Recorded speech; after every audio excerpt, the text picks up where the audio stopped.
Bonjour à tous, on est sur la Toyota Auris et on va faire le remplacement du filtre à gasoil qui se trouve.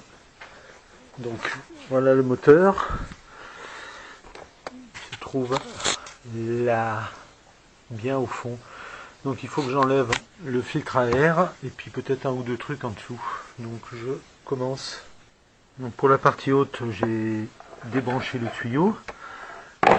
Avant, j'avais enlevé juste les deux clips qui tenaient ça.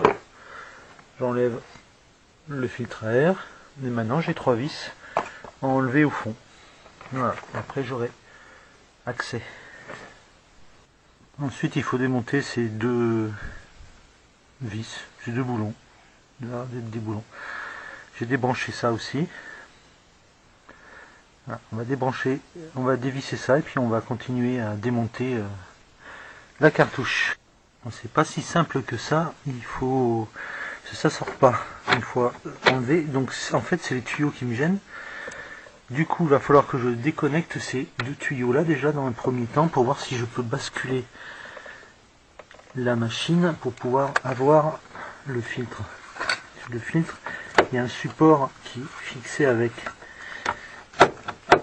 Sauf que comme j'ai pas accès par dessous, je vais essayer de le basculer. Bon, je me suis dit que j'allais pas débrancher ici, mais ici, ça va être plus simple à remettre en place. Donc les tuyaux viennent tout seuls. Hein.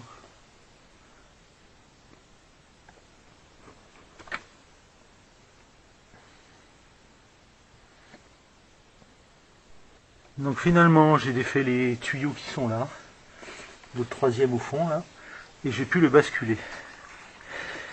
Enfin le sortir déjà, parce que le basculer c'est encore autre chose.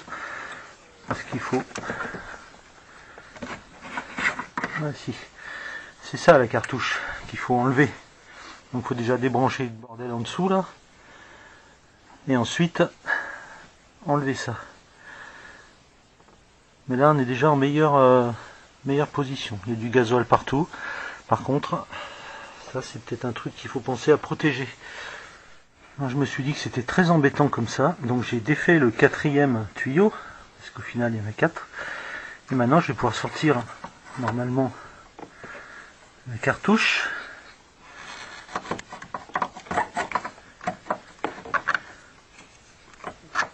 Bon, je vais y aller à deux mains parce que là je suis un peu embêté. Voilà la cartouche complète sortie. Maintenant il n'y a plus qu'à la remplacer. Donc, pour défaire la partie du dessous, c'est une clé de 8 ici. Donc il faut enlever ça et on va continuer l'exploration. Pour sortir le truc du dessous, il faut enlever ça pour pouvoir tirer le fil vers le bas et pouvoir accéder à tout ça. Voilà.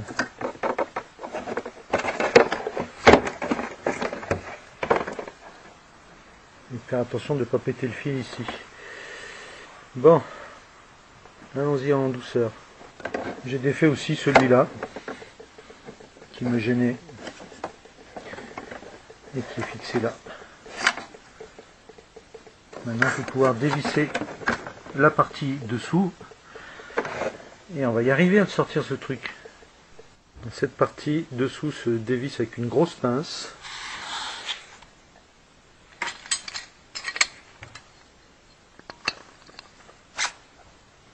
Voilà. Bon, je vais être embêté avec le fil. Il va falloir que je le défasse ici aussi. Il faut que j'enlève tout le fil en fait. Normalement, on va pouvoir voir tout ce qui au fond c'est de la merde qui est sortie du filtre. Toute cette saloperie là. Bon ben voilà, il n'y a plus qu'à dévisser celui-là maintenant. Donc le filtre il se dessert avec une clé à filtre. Hein. Moi j'ai une clé à filtre à chaîne. Ça va très bien. Coincé dans l'étau. Sur une des pattes de fixation. La cartouche neuve est livrée en sachet. Avec des joints. Il y avait un joint, il a dû glisser quelque part, c'est pas grave. faut juste... Il est là mon joint. Voilà. Ils sont identiques. On n'a plus qu'à monter la nouvelle dans le sens inverse de ce qu'on vient de faire. J'ai remonté la partie filtrante. Maintenant, on va remonter cette partie-là. Et c'est ce joint qu'il faut changer. Le joint qui est ici, on va le mettre là et revisser tout ça. Au passage, je vais nettoyer ça parce que c'est crado. On voit bien que c'est sale. Ensuite, on remonte la partie du dessous qui fixe le fil en fait. Donc on la remonte du côté où on a les trous pour le fil, là et là. Si on a bien regardé comment on l'a démonté, normalement il n'y a pas de problème. Voilà le remontage. Maintenant il s'agit de remettre la bête en place. Donc on va commencer par remettre le dernier tuyau qu'on a enlevé pour pouvoir après glisser le reste en place. Et voilà, j'ai remis le dernier tuyau qu'on avait enlevé. Les circlips là, ça se travaille à la main, hein. C'est pas costaud. Là il est reposé, maintenant on va remettre les autres tuyaux. Je pense que ça va être plus long à réamorcer tout ça que le reste. Les 4 tuyaux sont remis, les circlips sont remis. On peut pas se gourer entre celui-là et celui-là parce que c'est pas le même diamètre. Ici j'ai ma prise électrique que je vais reclipser comme elle était. Voilà. Impeccable. Je vais revisser les deux écrous parce qu'en fait c'est fixe. Et après on va pouvoir réamorcer. Bon, ça démarre après un grand moment de pompage pour réamorcer. Vérifie qu'il n'y a pas de fuite. Ça m'a l'air d'être bien. Bon, on va remonter le filtre à air, comme ça j'éviterai d'avoir une petite alerte moteur, vu que le débitmètre n'est pas branché. Je ne sais pas si je le dis, je me répète, mais ces écrous qu'il faut enlever, c'est du 12. Les vis du bas du filtre, c'est du 10. Ça, c'est du 10. Et le petit truc qui est tout en dessous, le filtre à gasoil, c'est du 8.